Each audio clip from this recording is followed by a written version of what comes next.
আমাদের দাবি হচ্ছে যে আমরা যে চাকরি পেয়েছিলাম সেই চাকরি আমাদের পুনর্বহাল চাই। আমরা চাকরি যাতে আমাদের যে সসম্মানে চাকরি ফেরত চাই।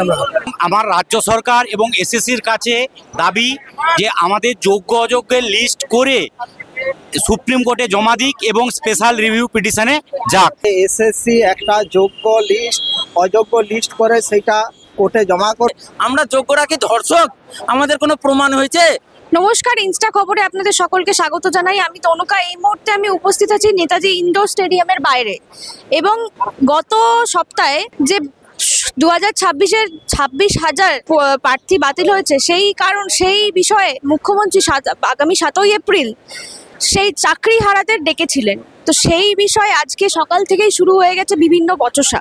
পুলিশের সাথে হাতাহাতি থেকে শুরু করে বিভিন্ন ক্ষেত্রে দেখা গেছে চাকরি প্রার্থীদের ওপর বিভিন্ন অত্যাচার করা হয়েছে। তো এই বিষয়ে আমরা কথা বলে নেব চাকরি প্রার্থীদের সাথে। আজকে মুখ্যমন্ত্রী আপনাদের ডেকেছে নেতাজি ইন্ডোর স্টেডিয়ামে, কি কারণে, কি দাবি আছে?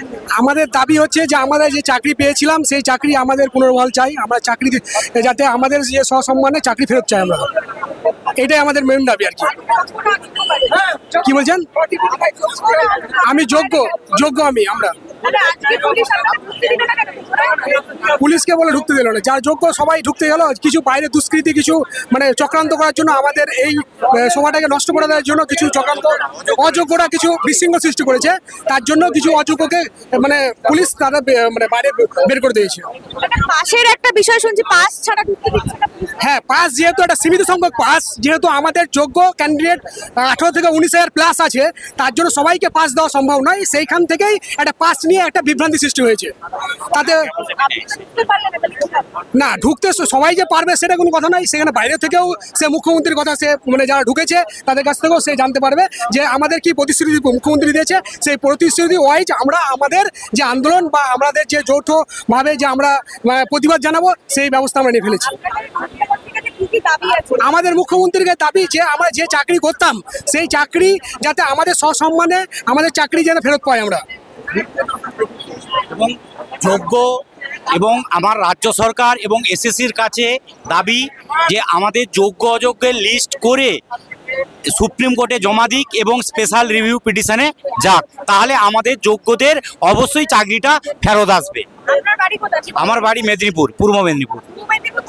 হ্যাঁ, পূর্ব মেদিনীপুর থেকে এসছে। হ্যাঁ, 10টার সময় এসছে। আপনি ঢুকতে পারেননি? পাস পাইনি, ওই জন্য ঢুকতে পারিনি। পাসটা হচ্ছে আমাদের যোগ্যদের যারা নেতৃত্ব আছে তারাই দিচ্ছে।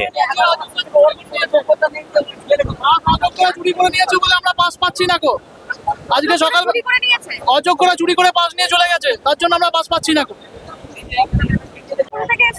আমি পশ্চিম মেদিনীপুরের গড়বেতা 1 নম্বর ব্লক থেকে এসেছি। আমার স্কুলের নাম নোহারি হাই স্কুল।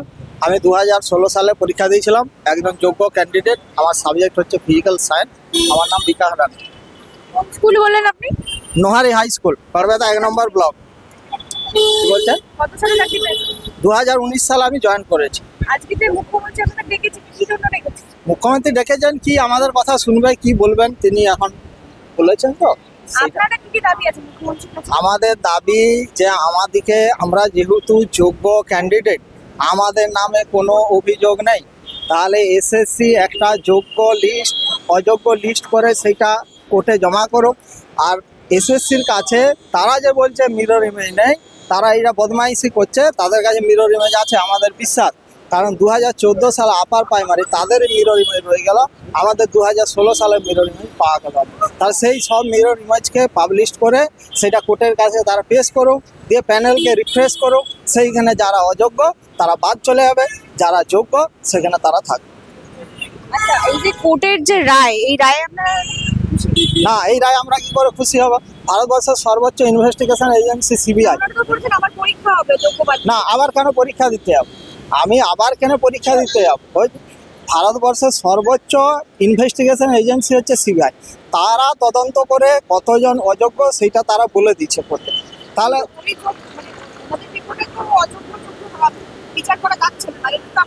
না, যে তাহলে তাদের বেতন ফেরত দিতে বললে এটা কিসের বেসিসে? যে ওয়েমারটা দেখে তাদের বেতন ফেরত দিতে বলছে, সেই ওয়েমারটা দেখে আমাকে কেন যোগ্য বলে চিহ্নিত করছে?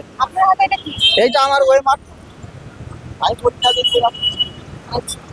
তিনি বারবার বলেন 11 সাল থেকে মমতা ব্যানার্জি জেলে যাবে। আমি 2-3টে পয়েন্ট বলবো, এটা একটা পয়েন্ট যে 11 সাল থেকে বলে যে মমতা ব্যানার্জি জেলে যাবে, কিন্তু এটা শুধু বায়াস। তিনি সমর্থক নিজের নিজের ফলোয়ার্স বাড়াতে চায়, নিজেকে হাইলাইট করতে চায়, কিন্তু আজকে 14 বছর হয়ে গেল ওর কোনো পারেনি। ও বড় উকিল, ওর বিচার ব্যবস্থা ওর কাছে আছে, কিন্তু মমতা ব্যানার্জিকে জেলে উঠাতে পারেনি।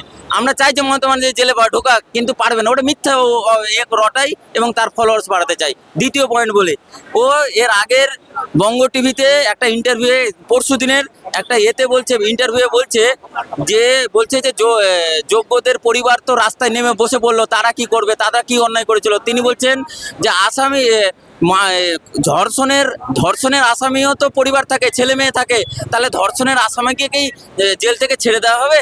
আমরা যোগ্যরা কি ধর্ষক? আমাদের কোনো প্রমাণ হয়েছে? তাহলে ধর্ষকের প্রমাণ হয়েছে, তার জন্য তো সে জেলে থাকবে। হ্যাঁ, ধর্ষণের সাথে ধর্ষকের সাথে আমাদেরকে যোগ্যদেরকে তুলনা করেছে। ওরই আমার অন ক্যামেরা ভিডিও আছে বঙ্গ টিভির, সেখানে ধর্ষক বলছে। আবার তিনি বলছেন যে সমস্ত ভুয়ো বলে এসছে। তিনি ওয়েটিংদের টাকায় তাকে উকিল রাখা হয়েছিল যে বঞ্চিত ওয়েটিংদেরকে চাকরি পাইয়ে দেবে, যোগ্যদেরকে বাদ দিয়ে। তিনি পরবর্তীতে পুরো প্যানেলটাই ক্যান্সেল করতে চেয়েছেন। তারা ওয়েটিংদের যার হয়ে দাঁড়িয়েছিলেন, যে উকিল হয়ে, যার টাকাতে তিনি উকিল দাঁড়িয়েছিলেন, তাদেরকেও কিন্তু বেইমানি করেছেন, যে তাদেরকে প্যানেলে পাইয়ে দিতে পারেনি। তিনি এখন চাচ্ছেন যে আমি যেটা বলেছিলাম সুপ্রিম কোর্টে সেটাই হয়েছে, আমি সব থেকে বড় উকিল। তিনি মনে মনে খুব কনফিডেন্স, আত্মবিশ্বাসী বাড়িয়ে নিয়েছে, কিন্তু সুপ্রিম কোর্টকে পুরো সিস্টেমেটিকলি একদম ডিসগাইড করেছে। কেন? সুপ্রিম কোর্ট তাকে থামিয়ে বলেছিল যে ডেটা নেই, বলেছিল কোনো রকম তথ্য ডিস্ট্রয় করে দিয়েছে। বলছে সিবিআই 2টো ডেটা পাওয়া গেছে, স্ক্যানট্যাকের কাছ থেকে এবং পঙ্কজ বানসালের কাছ থেকে, সেটা ম্যাচ করে দেখেছে। এটা হচ্ছে চিফ জাস্টিসের সিজিআইয়ের নিজের মুখের কথা, তাকে থামিয়ে বলছে যে 2টো ডেটা পাওয়া গেছে, সেবারে 2টো ডেটা পাওয়া গেছে, একটা স্ক্যানট্যাক, একটা সিবিআই, সেটা ম্যাচ করে গেছে, ডেটা আছে, আপনি এটা মিথ্যা করবেন না, ডেটা আছে।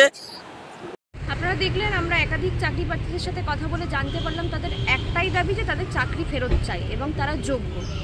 এ বিষয়ে আপনাদের যা মতামত আছে আমাদের কমেন্ট সেকশনে লিখে জানাবেন।